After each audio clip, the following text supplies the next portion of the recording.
Welcome to this morning's American Security Project webinar.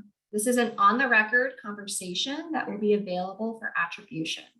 A recording of this conversation will be posted on our website and sent to those who registered for the event. All audience members will be muted during the discussion, but please use the Q&A box at the bottom of your screen to ask any questions to the panelists. With that, Patrick Costello, off to you. Great, thank you, Annie. Good afternoon, everyone. I'm Patrick Costello, the CEO at the American Security Project. It's my great pleasure to welcome you to today's virtual meeting. The fall of Kabul in August of this year brought an ignominious end to 2 decades of war in Afghanistan. Now the Taliban are in power, and all reports indicate that they've doubled down on their hardline policies. Beyond the repressive regime now in power, there's a humanitarian crisis. An avalanche of hunger and destitution is how the United Nations World Food Program is describing the prospects for the Afghan people. And the UN Deputy High Commissioner for Human Rights has reported that Afghan families are being pushed into desperate measures. The situation on the ground is quite dire. This afternoon, we have 3 guests who have worked the Afghanistan file for decades and from nearly every aspect of the national security and foreign policy enterprise. Mary Beth Long served as Assistant Secretary of Defense for International Security Affairs, the first woman to hold that senior post within the Office of the Secretary of Defense. She held a number of other posts at DoD and spent more than a decade at the Central Intelligence Agency working on terrorism and other security issues.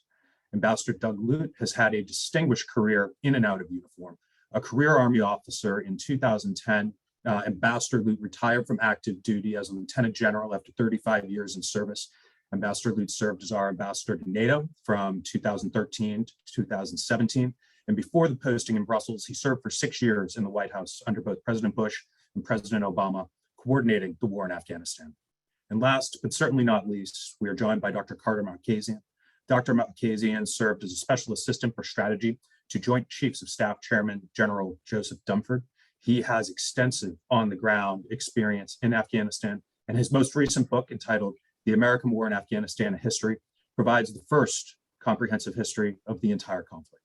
Thank you all for joining us. As Annie mentioned at the top, this is an on-the-record conversation. It'll be recorded and posted on our website. I'm going to engage the panelists in conversation for several minutes to start us off and serve as a foundation for the Q&A to follow. When we do invite the audience to pose their questions, please use the Q&A function, which is at the bottom of your Zoom window. You can pose your inquiries that way.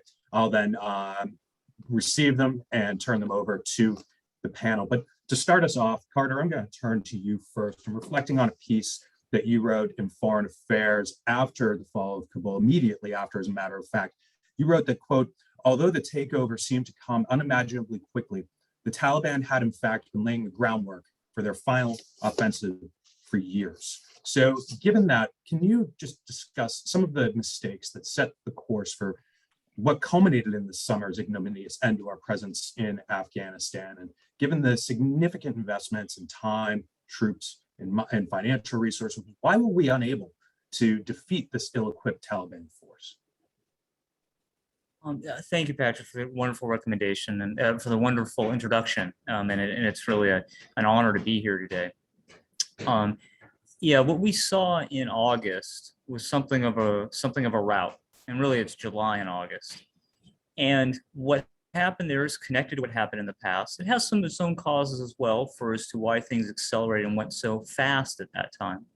But I do think it's useful, actually important, key, critical, to look at what happened beforehand to understand how we got into this kind of situation. Because the truth of the matter is that the Afghan forces were really unable to stand on their own. And it was clear they were unable to stand on their own for some amount of time, at least since 2014. And this was clear because repeatedly when they got into engagements without U.S. air support, without U.S. advisors, they would be defeated by the Taliban. I don't want to say that was always the case. I'm aware of sometimes, I remember quite well when I was very proud in 2014 or 2015 when Afghans I knew had stood on their own and repulsed the Taliban attack or even taken some ground back. But unfortunately, those occasions were the minority, and too often what we were saying was the opposite, where they would retreat from a post, leaving all their weapons in place, fighting for small amounts of time.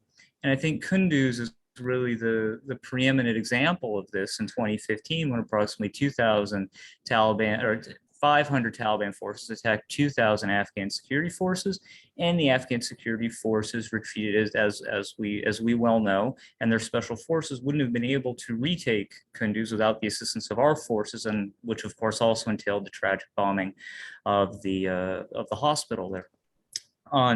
So why was all this happening? I think there's a variety of reasons, and some of them are well known, like the corruption factor is well known, that often their forces in the field wouldn't have the right amounts of ammunition or the right number of troops there, which we can point to being problems related to corruption. But corruption can't explain all of it, because just like I pointed out in Kunduz, they actually were well armed and outnumbered the enemy. So we have to look to some other factors there. One factor can be how divisive the Afghan forces could be, how fractured they were. We have different tribes and different groups with their own allegiances. I mean, I remember well that in 2015 in Marja, how the Taliban recaptured just about all of Marja was it starts with one tribal group flipping to the side of the Taliban and not standing with the rest of them, because they had different interests, different concerns, different things they wanted addressed. And we can see that also if we compare it to the Taliban themselves, which tended to be more cohesive than the government. Now, I don't mean to make that sound like they had a secure, a very solidified command and control structure like the US military does. But they feuded with each other less, they fought with each other less, they shot at each other less. And Afghans would tell you this, and Taliban would tell you this. Taliban would speak about how they follow the tradition of bayat and obedience, that a student is obedient to a teacher. Whereas Afghan leaders, remember, well-known Afghan leaders like Bismillah Khan, Abdul Razak would say the Taliban aren't like us. They don't have the feuds. Taliban are just Taliban. They obey what their leaders say. But there's something deeper that's going on here as well. I think we really can't explain what happened in Afghanistan without coming to terms with the fact that we were occupiers there. And that as occupiers, we were playing against the key element of Afghan identity, which is resistance to occupation. And that goes in their history spanning far before the British arriving. And just think about the fact that what a young man is hearing as he's growing up in the 80s and 90s, he's going to madrasa, he's going to school, and he's hearing about the history of Afghanistan. And we have Taliban fighters who've talked about how they would learn in madrasa about that it was duty farz to conduct jihad against occupation, whether that was the Soviets or Americans later on. So as men grow up, that is still there. Now, that doesn't mean that the majority of Afghans wanted to support the Taliban, and it doesn't mean that people didn't fight hard for the government, but I think it does mean overall that the Taliban had a better ability to inspire their forces than the government had to inspire its own forces. The Taliban were more willing to kill or be killed than the government forces were. And I think in the end, that's just something we need to pay attention to. Again, I don't mean to say that that's the only factor or the dominant factor, but I think it's key. So I'll leave it at that. Thanks, Carter. Ambassador Lute, I'd like to toss this to you and get your thoughts on some themes that Carter just unpacked, particularly the divisions and fracture points within the ANSF and the reported cohesion of the Taliban. So welcome your thoughts on the matter. So just a couple points. First of all, I think everybody on this session today ought to appreciate that in Carter Malkasian, we're listening to one of the very few, in fact, too few Americans who produced over time, because of dedication and experience after experience at different levels, the kind of expertise, the kind of feeling for the texture of the problem that is required in this kind of fight. And too often, we were sort of myopic, short-sighted. We were Johnny-come-lately to the fight. Our rotation of forces and so forth mitigated against developing the kind of expertise that Carter just expressed, but also which is deeply embedded in his book. So if you read one book on this experience from someone who has felt it, then read Carter's book. On the ANSF, I agree largely with what Carter just said. I think over time, we are partly responsible. and significantly responsible for the collapse of the ANSF because of the way we designed it. So I think there were design flaws. There were also flaws in how we nurtured the ANSF by way of our advisory programs and so forth. And then at the end of the day, I think we were a bit surprised because we had fixated, like all good engineering Americans, right? Taking an engineering approach. We had fixated on the measures of effectiveness that were tangible and concrete. So things like units fielded, weapons provided, and so forth. And we were not attentive enough, not inattentive, but not attentive enough to the moral factors, the intangible factors, like morale, unit cohesion, discipline, the chain of command, and so forth. And at the end of the day, and in fact, history suggests that at the end of the day, more often those moral intangible factors will dominate the material factors. And I think that's essentially what we saw in over the summer. The last point I'd make on in response to Carter is that he sometimes uses the analogy of the seeds were planted long ago and only kind of became obvious this summer. I use a slightly different analogy, but to the same effect, and that is a slow burning fuse. I think the fuse was lighted long ago, perhaps even a decade ago, but it was rather slow and imperceptible in its burning. The fuse accelerated in its burning with the February 2020 agreement, which told the Taliban, you have 16 more months and the Americans will leave. And then it accelerated again with President Biden's affirmation of the US withdrawal in April 2021. So imagine a slow burning fuse with two accelerants. And I think that that's a picture that for me captures the reality that we saw in July and August. Mary Beth, certainly welcome you to weigh in and pick your metaphor. Seeds planted long ago, slow burning fuse. Go right ahead. What are your thoughts on the matter? First of all, I want to add my praise to Dr. Carter's book, and I think Doug has it right. It's if you're going to read one book, it definitely is the one. And I want to thank actually your organization for inviting me.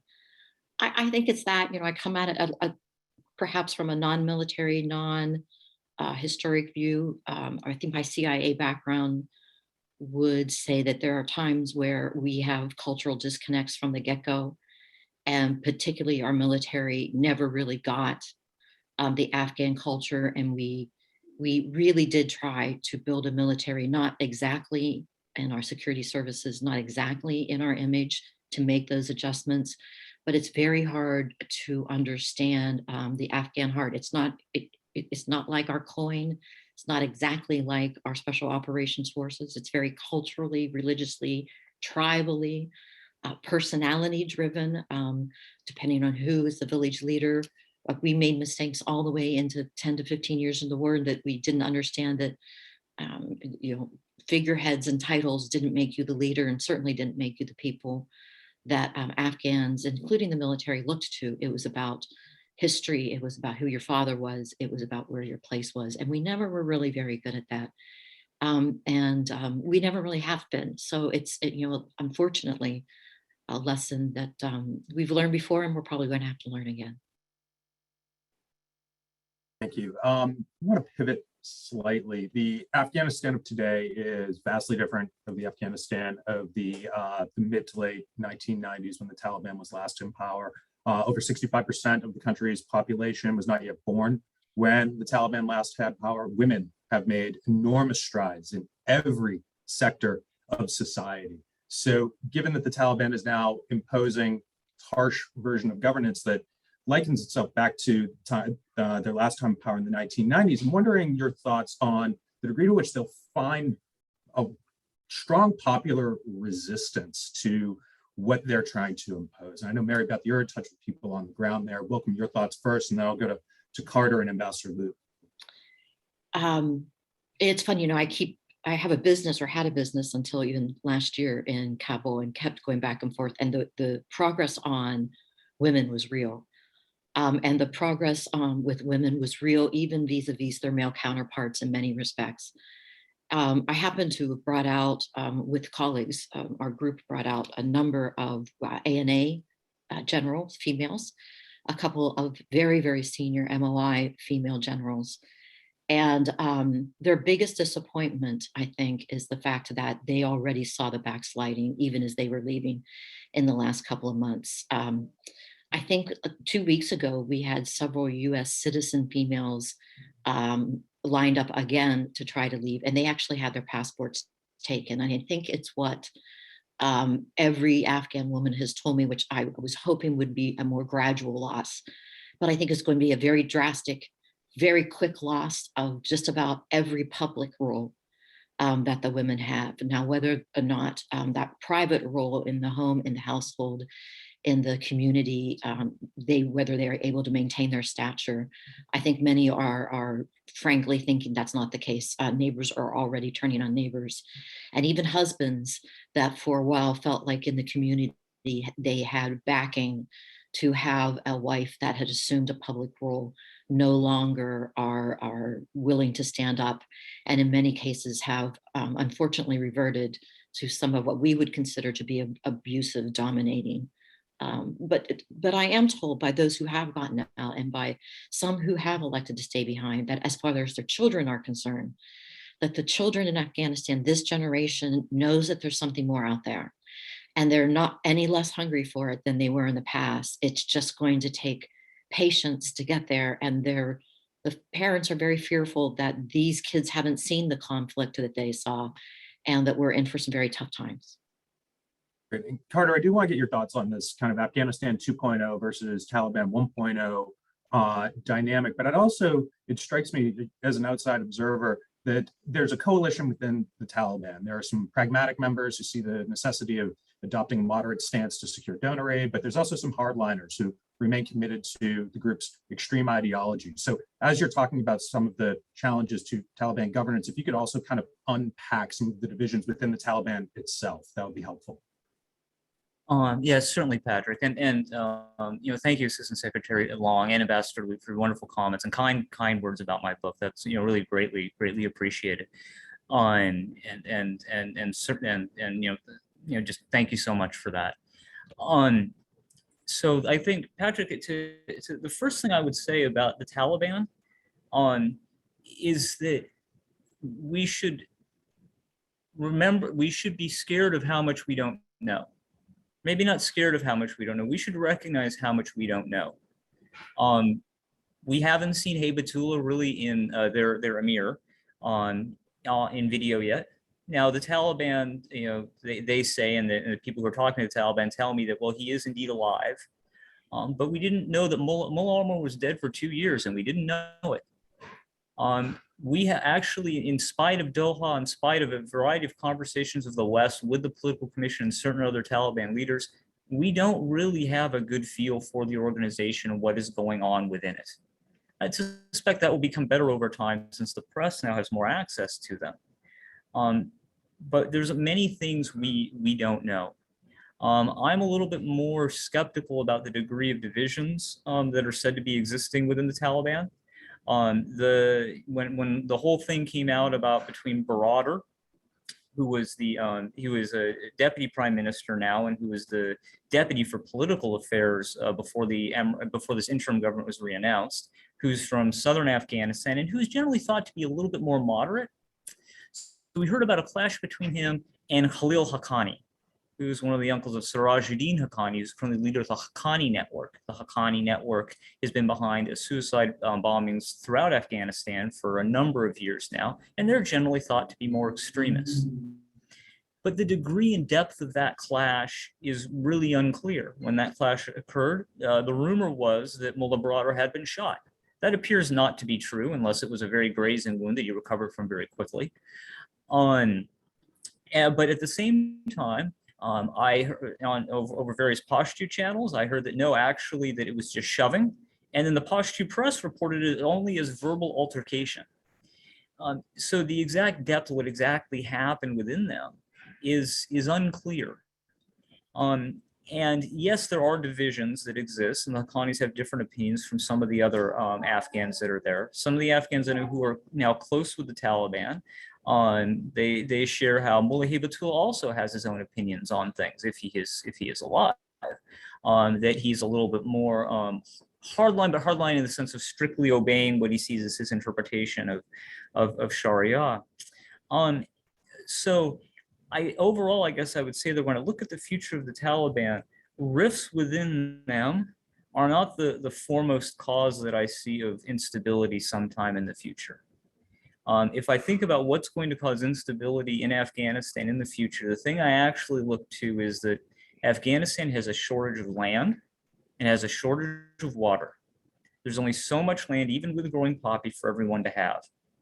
And there's people who've supported the Taliban for some years who are going to want land, sometimes the land that they had before, sometimes they'll want someone else's land. And there'll be the people who oppose the Taliban. And there will be disputes and fights over land and over other tribal issues that are very hard to deal with and very hard to resolve. The Taliban are better at resolving those than others, but it'll be a headache for them, just like it was during their first regime. And I would see that over time, there are difficulties answering those problems. Over time, shortages of food, shortages of incoming money, that's the most likely cause of instability. And I don't think that I don't want to predict exactly what's going to happen in the future over the next year, but I think there's a decent chance the Taliban will be okay for the next year or so. It's the years after that where instability will be worse. So I'll leave it at that. Great, thank you, Carter. And Pastor Lute, what are your thoughts on the matter? And then I'm going to start to go to audience questions. Right. So just a couple points.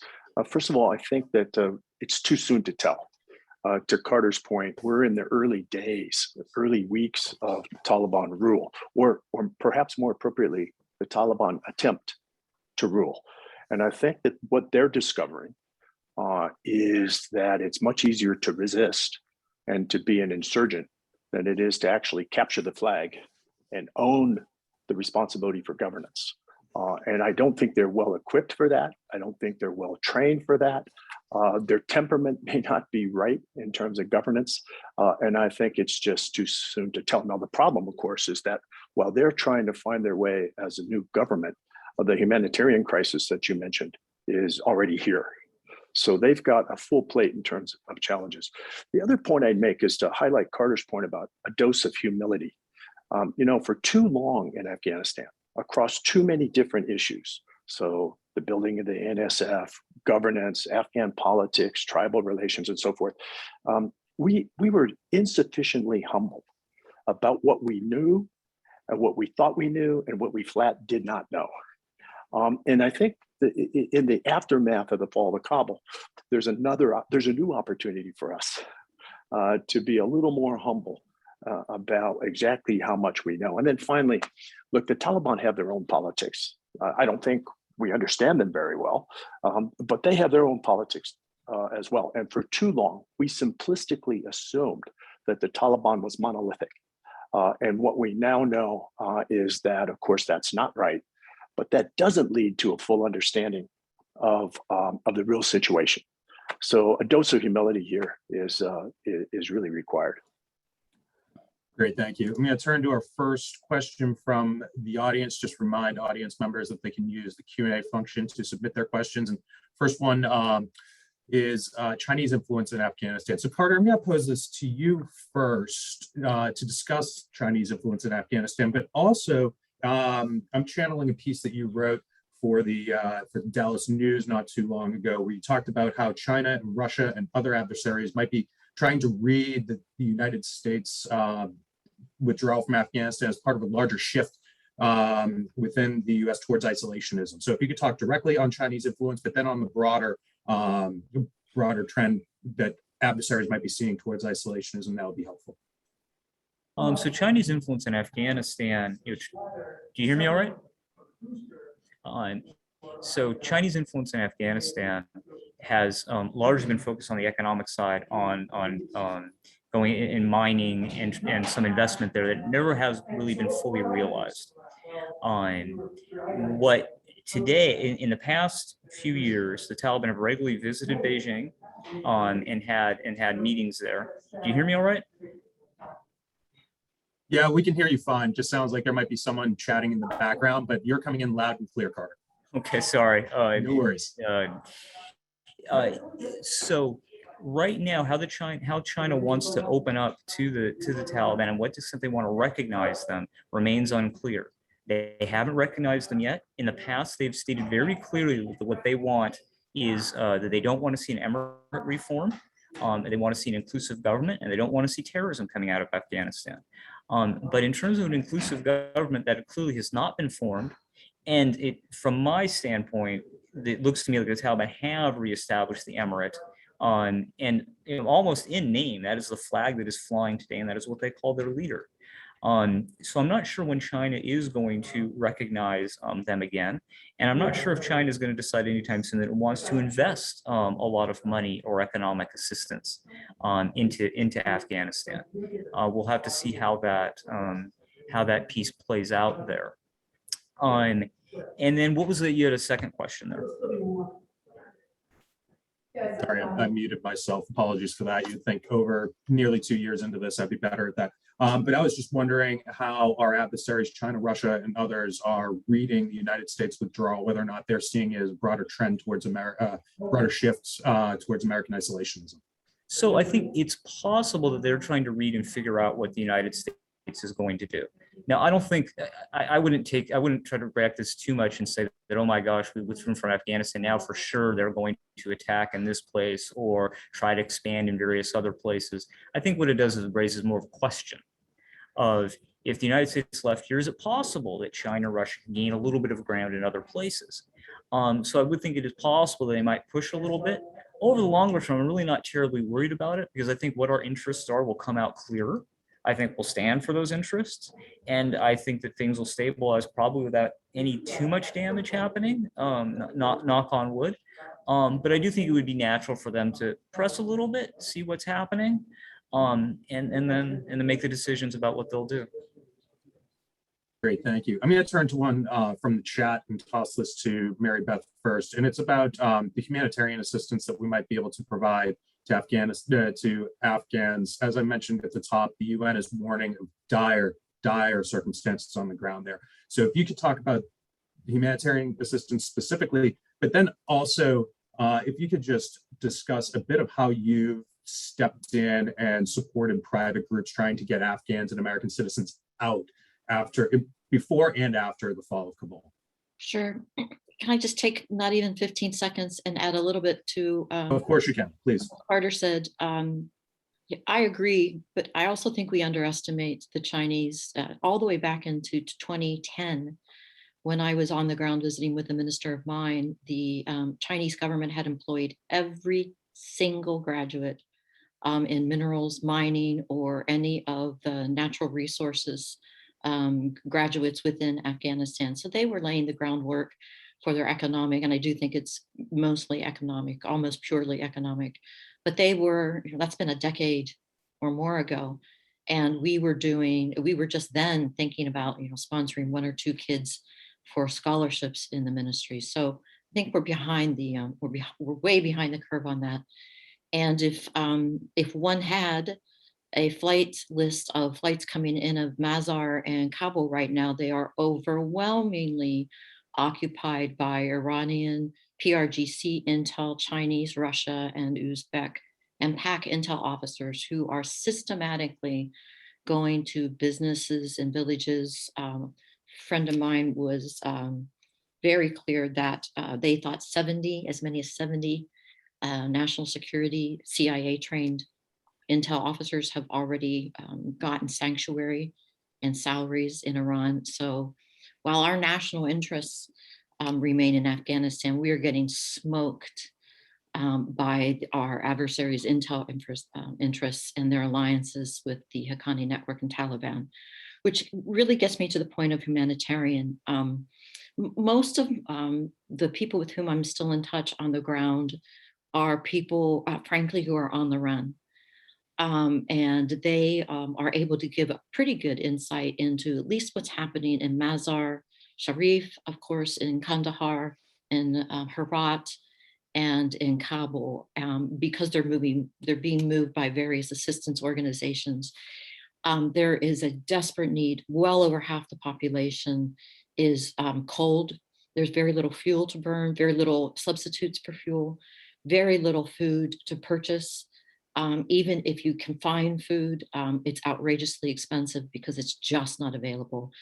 The medical community is flat, gone, except for onesies and twosies. Several of the hospitals, particularly in Mazar and in Kabul, have been cleared out of any females working in any capacity, including in the maternity. So it's desperate. When I ask them, how could the US or an ally or a multilateral help with the humanitarian situation? Unfortunately, to a man, they say that all of that is being run by the Taliban and being used first and foremost for the Talib, including the Talib who are fighting other Talib and or the Haqqani network. And a lot of that's also being skimmed off as part of what is going out in shipments to Iran and other places in order to get hard currency so people can buy food within the country. So the situation is dire, and I guess can't say that I have a recommendation. I even asked, whether Red Crescent could be helpful. But as you know, too, I've been working across a number of organizations literally since the end of July trying to get Afghans out, and we've still got a huge problem. Despite the numbers and the estimates given by the administration, and I don't accuse anyone of being either lackadaisical or even ill-informed, there are a great number of over, as of this morning, almost 50 US citizens that I can put my finger on that have been trying to get out since August, actually before August, in some cases are the ones I'm personally working. There are probably the three groups, there are probably almost double legal permanent residents, those who have green cards, some of them who have their citizenship paperwork, but because our embassy had been shut down for a while, even before the exit, were unable to get their citizenship papers processed. There's thousands of confirmed special immigrant visa holders and many more who have the paperwork for their special immigrant visa, but who were unable to get it. A lot of these folks have lost their paperwork, most of it either shredded or buried as their various districts or homes were reviewed by the Taliban. Women in particular, including US citizen women, have had their paperwork taken from them. And we've got a huge situation that this country doesn't want to talk about, not to mention face, and that is that the US government hasn't flown anybody out of Afghanistan under US government funding that I'm aware of since before the last flight that left in August. Those facilitated were ones that were primarily funded by third parties, including the organizations that I work with. And the US government did assist, did help. They're being very careful with their wording, but these are not flights funded by the US. They are not flights coming into the US. Those stopped quite some time ago. And those that are coming to the US are coming out of Abu Dhabi and Dubai, where everybody pretty much lands who flies out either through Mazar Sharif or Kabul. Those two have stopped and have been stopped for quite some time due to our US government, State Department processing in the UAE and in Qatar are volunteers only, with some support. The humanitarian city in the UAE has been shut now for several weeks because they're over full.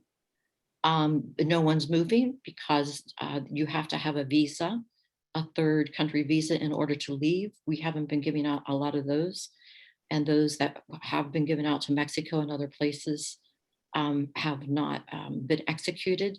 So we have ground, it was very, very low in October, and we have ground pretty much to a halt with no one moving other than those who are moving by foot traffic or auto through Pakistan.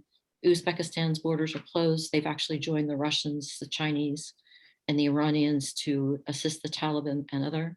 And Tajikistan, while the border is open occasionally, it's quite tough there. So a fair amount are just stuck, and it's really exacerbating the limited resources that there are for those in legitimate need. It's very dire. certainly sounds like it. Ambassador Lute, I'd like to pivot the conversation slightly and go back to the Q&A queue. Questions come in about what should be NATO's lessons learned about the Afghan mission? So first of all, NATO's undergoing right now an assessment of its lessons. And so the official NATO response to that question isn't yet public. And I suspect it won't ever be entirely public. But I think NATO will take a couple things away from this. First of all, NATO, they will never forget September 12th, 2001, which is when, in just hours after the attack on September 11th, Brussels time, NATO took the unanimous decision to invoke Article 5 of the NATO treaty for the first and only time in its 70+ year history.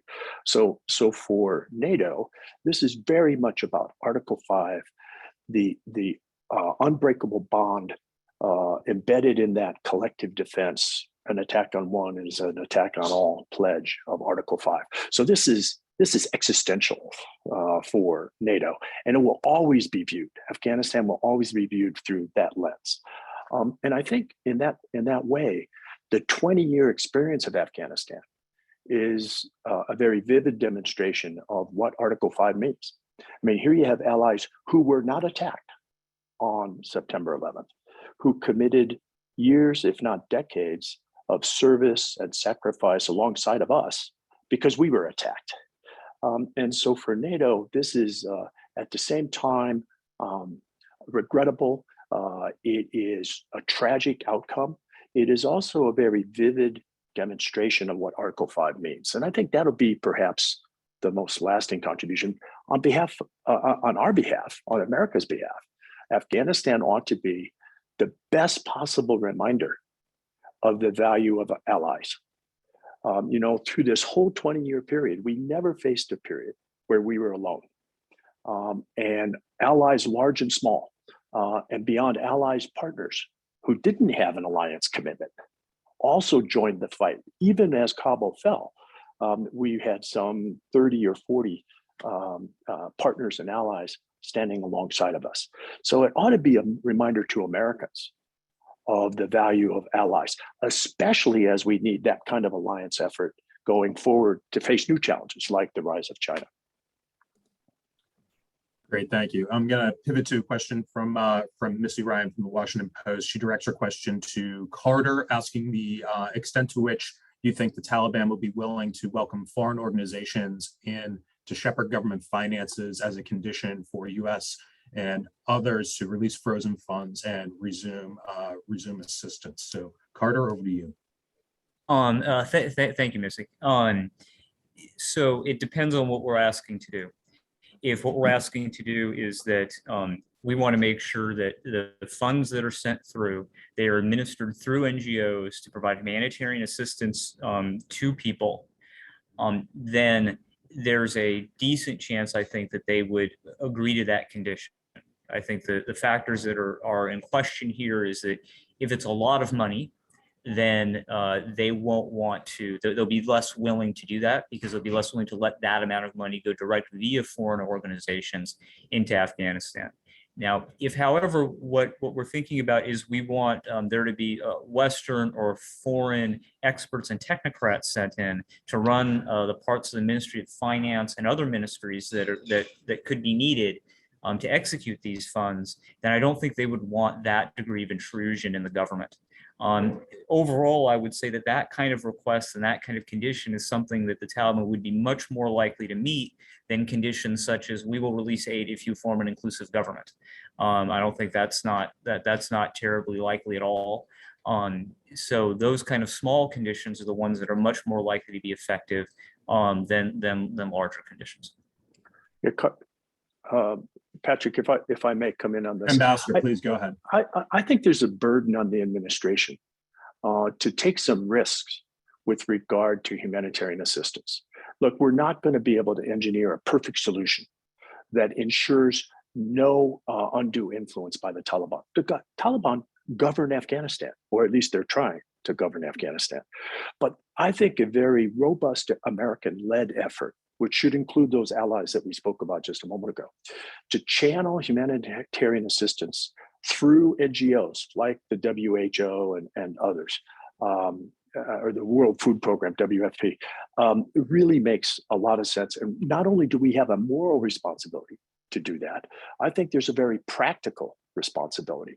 That is to try to get in front of potential mass migration flows and so forth. We really do have a responsibility here, and we should take some risk in fulfilling that responsibility.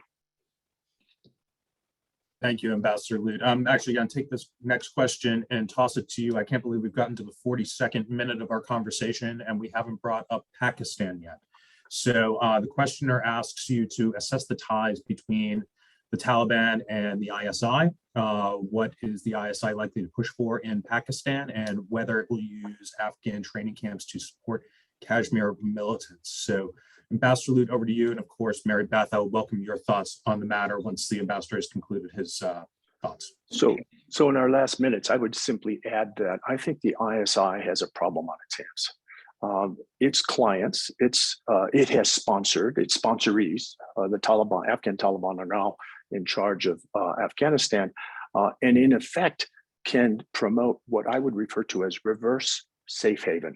And that is safe haven for the Pakistani Taliban, who are the Pashtun cousins of the Afghan Taliban, not one and the same, but linked, right? Safe haven for the Pakistani Taliban, who have in the recent weeks, since the fall of Kabul, sort of had a resurgence and recognized that if the Afghan Taliban can seize control of Afghanistan, maybe there's a parallel in Pakistan itself. So the Pakistani Taliban are resurgent, and that will become a key national security, in fact, a vital national security interest for the Pakistani state. Mary Beth, what are your thoughts? I don't disagree with Doug. I do think it's probably premature to concern oneself a little bit about that resurgence as far as a domestic threat to Pakistan. I'll probably be proven wrong. You know, I'm in touch with the Tajik and those in several places that would have resisted. And the fact of the matter is, the resistance was decapitated early on with U.S. complicity, I believe, in our inaction by the Pakistani ISI and others who basically were able to get up into the north in ways that even the Russians couldn't, and basically decapitated and destroyed any possibilities of the what we would formerly call the Northern Alliance. That certainly gave ISI a super victory early on, while everyone was shuffling and still shuffling for positions of power. I do think the Pakistani ISI is probably stronger than ever, but the ISI, the Haqqani network, and those who are recently landed on the ground from other intelligence organizations believe themselves to be in the kingmaker positions. And I don't think it's going to sort itself out anytime soon. I think anybody controlling or running Afghanistan in the way we think of that is probably not in the cards for a long time coming. And that's perfectly fine, basically, and maybe even preferable to the Pakistanis and the ISI in particular. I don't think they aspire to control Afghanistan. I don't think they aspire, what they're aspiring to is defense in depth and controlling that part of Pakistan and the Afghan population that they've always been closest to, of course, the Pashtuns. The rest of it, frankly, in a chaotic free-for-all serves their interests just as well. So I'm very pessimistic. So we will have to just stay tuned. Unfortunately, that's all the time we have for this afternoon. Ambassador Lute, Assistant Secretary Long, Dr. Malkasian, thank you all for taking the time to join us and shed some light on the situation. I would also flag for you folks on the line looking for holiday gifts, and Dr. Malkasian's book is available on Amazon. So please consider it for those of you who are history wonks or otherwise interested in developments in South Asia. Until next time, I hope everyone stays well, and happy holidays to all of you. Thank you for inviting us. Happy holidays. Thank you so much. Happy holidays. Thank you.